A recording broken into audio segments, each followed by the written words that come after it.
The sun breaks over the savanna, casting long shadows across the grasslands where a band of Australopithecus moves with urgency. Their bodies are lean, adapted to an unforgiving world. And their hands reach not for meat or sweet fruit, but for the bitter stems of wild plants hidden among the brush.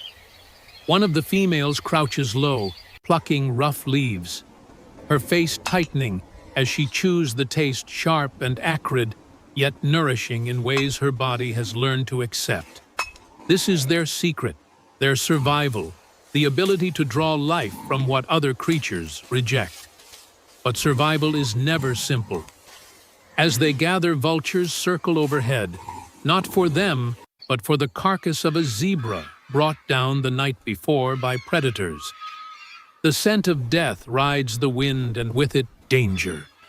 The leader of the band gestures sharply, his eyes scanning the horizon. The group tightens, children clutching their mothers, as the adults move with careful haste, carrying bundles of twisted stalks bound with vines. They must leave quickly before the hunters of the night return in daylight hunger. Yet the savanna is not empty. A rival band has also discovered this patch of bitter growth. From across the clearing, silhouettes emerge, bodies, stooped faces marked with scars, eyes burning with hunger and claim. They too know that these plants are the key to surviving drought and famine, and they will not yield their place easily. The two groups circle one another, no words exchanged, only guttural sounds, the pounding of fists against chests, and the clatter of stones struck together like thunder. The air thickens with tension, each side weighing the risk of battle against the necessity of food. But before the clash can erupt, nature itself intervenes. Clouds sweep in the air, turns heavy, and a sudden downpour lashes the earth. Lightning splits the horizon, and the dry savanna transforms into chaos. Bitter plants flatten under sheets of water, and the ground becomes slick. The rival band scatters back toward higher ground, but the first group remains. They huddle together, clutching their bundles against their chests, refusing to surrender what they've gathered. The storm becomes an ally, covering their retreat, but not without cost. A young male slips tumbling into a ravine formed by rushing water. His cries are swallowed by the roar of the flood. Instinct drives the leader forward. He plunges into the current, gripping the slick rocks, hauling the youth back to safety. Muscles strain, water blinds, but the strength born of bitter plants fuels him, and with a final heave, he drags the boy free. Exhausted and trembling, the group presses into a cave carved in stone, a refuge against storm and enemy alike. Inside, darkness enfolds them, but so does a sense of triumph. They light no fire, but they share leaves and stalks, their faces grim, yet softened by relief. The bitter taste becomes more than food. It becomes a bond, a reminder that survival is forged not in sweetness, but in what is endured. In this harsh world, it is not the strongest alone who live, but those who find nourishment in what others discard.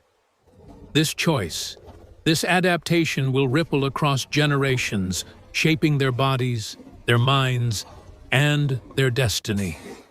As the storm subsides, the cave breathes with dripping echoes, each drop falling like a heartbeat against stone. The Australopithecus band waits pressed close, their bodies steaming with damp heat. Outside, the world gleams freshly scoured, the bitter plants beaten flat, yet still clinging stubbornly to life. The leader steps out first, scanning the horizon with the instincts of one who knows that storms clear the air, but also expose weakness. The rival band is gone, driven away by water and fear, leaving behind trampled stalks and broken stems. For this day at least, the food belongs to them. The tribe descends again into the grasses, gathering what remains. Their movements are quick, purposeful, as if aware that time itself hunts them. A female digs with a sharp stone, pulling up roots darkened by minerals. She crushes them with another rock, releasing juices acrid and foul, which she smears upon a gash across a child's arm. The wound hisses at the sting, but infection will be kept at bay. These bitter plants do not only feed, they heal, becoming medicine in a world without mercy. Yet danger stalks closer than they know. From beyond the savanna, a lion pride advances, drawn by the scent of wet fur and disturbed earth. Shadows slip through the tall grasses, golden eyes catching shards of sunlight. The humans sense it before they see it. The silence that spreads too wide, the sudden stillness of birds, the feeling of being watched. A ripple of panic moves through the group. The leader signals, lifting a branch tipped with jagged stone. Others grab what they can, sticks hardened in fire, long extinguished rocks, smooth enough to throw.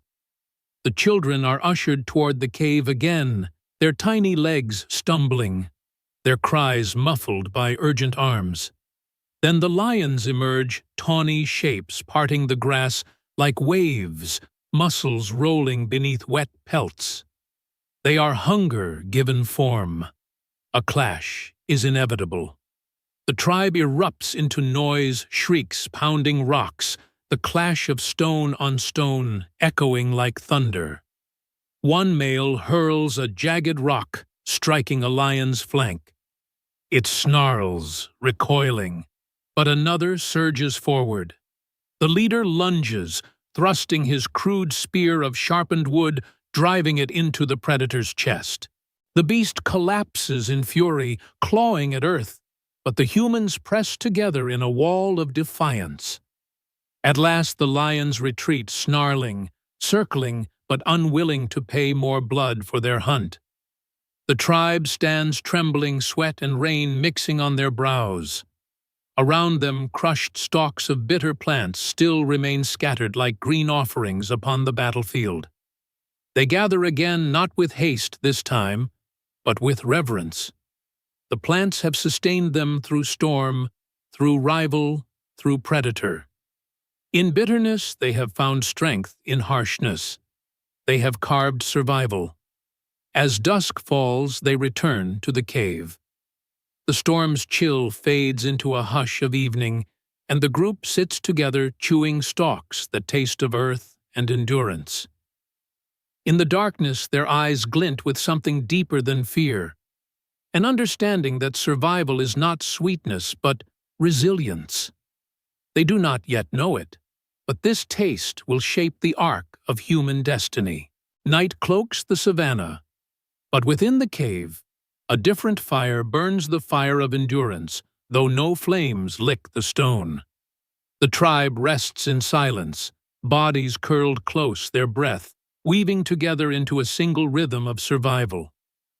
The bitter plants, tough and unyielding, lie in small bundles beside them, a harvest that promises not comfort, but continuity. Outside, the moon rises pale and immense, spilling silver light across the drenched grasslands, and with it, a new sound arrives, the howls of hyenas, shrill and mocking, echoing across the plain. The scavengers have followed the scent of the fallen lion, and now their cries ripple like a taunt. The leader stirs, muscles tense, listening. He knows the hyenas will come bold, with numbers testing the edges of human will. Already the children shift uneasily, their small forms trembling at the sound. The adults rise as one, gripping their stone tools, clutching branches hardened by fire, eyes glowing in the moonlight. When the first hyena creeps near its shape, ghost-like against the grass, the tribe erupts, not in fear, but in fury. Stones crack against rocks, sparks flaring like stars, voices rising in guttural defiance. They charge forward, not away, a wall of rage and determination. The hyenas hesitate, surprised by prey that refuses to cower, then scatter into the night, their cries fading into distance. Triumph settles heavy in the cave, not joyous but solemn. The bitter plants are passed hand to hand, once more shared as both sustenance and symbol. Their taste is sharp, but it binds them, reminding each one that what is rejected by others gives them strength.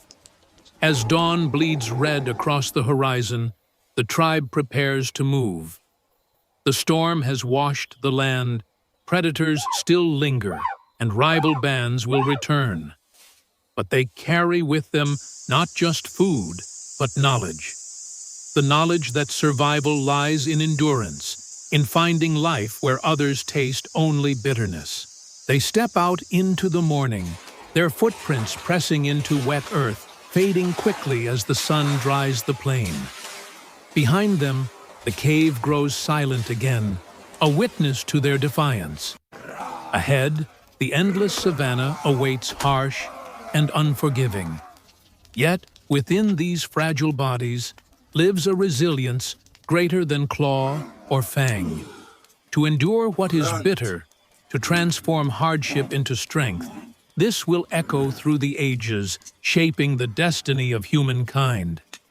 In the silence of their march, one question lingers for us, who look back. If our ancestors learned to survive through bitterness, what hidden strengths might we still carry within?